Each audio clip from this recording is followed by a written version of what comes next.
পাকিস্তানের রাজধানী ইসলামাবাদের জেলা ও দায়রা আদালত ভবনের বাইরে বিস্ফোরণে অন্তত 12 জন নিহত হয়েছেন। তবে বিস্ফোরণের উৎস ও প্রকৃত বিষয়ে এখনও সুনির্দিষ্ট কোনো তথ্য পাওয়া যায়নি।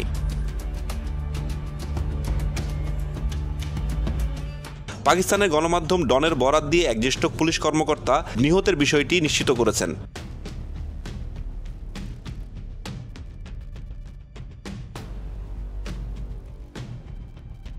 বিস্ফোরণের পর প্রত্যক্ষদর্শী আইনজীবী রুস্তম আলী সংবাদ সংস্থা এএফপিকে বলেন, আমি গাড়ি পার্কিং করে ভবনে ঢুকি। এরপর ফটকের কাছে জোরালো শব্দ শুনতে পাই।